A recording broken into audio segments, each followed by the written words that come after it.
I had it, time to go. Hi everyone, I'm Madam Pamita and this is Madam Pamita's Parlor of Wonders. You can find me online at parlorofwonders.com.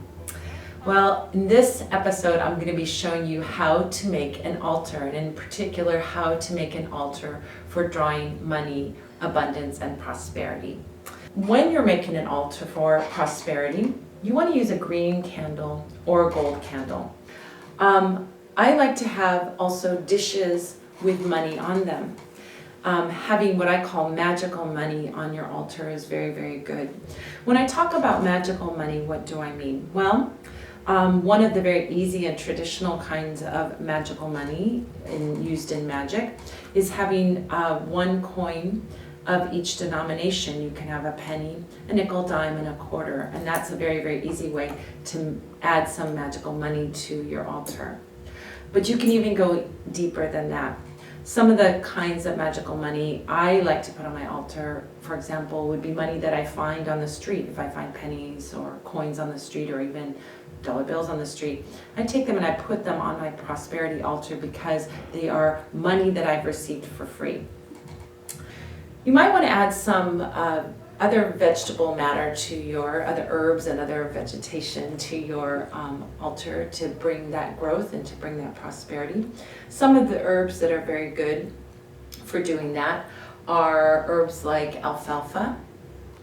That's a good one for bringing in that green energy and that growth energy. Allspice is another one that's great for bringing in that money, and just putting a few allspice berries on your altar or grinding up the allspice and burning it in an incense is also very good. Sassafras is another great money drawing herb, and having sassafras sprinkled on your altar or again burning it on a piece of charcoal is also very positive for bringing in that prosperity. Irish moss is a great one if you have a business and you want to bring in more prosperity with that business. Now we're ready to put it all together. The first thing you're going to want to do is find a space for your altar. The perfect thing is a little side table or some other small dedicated space. A shelf, a windowsill even can work in a pinch. I've taken this old silverware chest and turned it into an altar space for me, and I set it on a table. I like it because it has this background area that I can use, and it seems to be nice and contained. Once you've found your space, you want to make sure then that you put down your altar cloth to begin. The first thing that we're going to want to add, of course, is the centerpiece of our altar, which is the candle. And I've already prepared this candle, inscribing it in an upward motion with my intention, dressing it with attraction oil in an upward motion, sprinkling it with alfalfa, which is a very good money drawing herb, and then also sprinkling it with a little gold glitter to add that golden energy to the green. I'm also wanting to add my petition paper, and that petition paper I've written on the back of a $1,000 bill, a pretend $1,000 bill. I'm going to fold it toward myself, turn it to the right, fold it again toward myself, turn it to the right, and fold it again toward myself.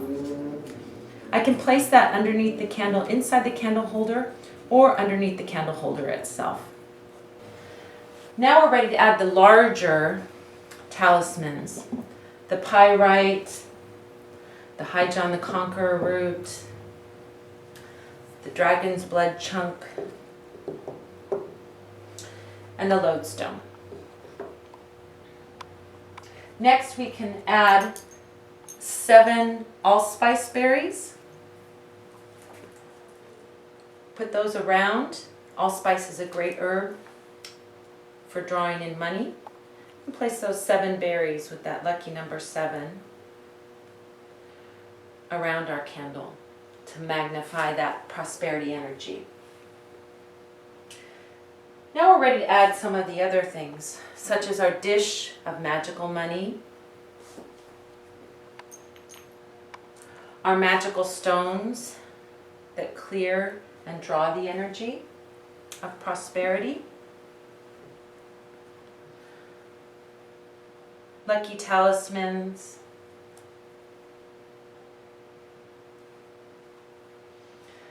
additional herbs and roots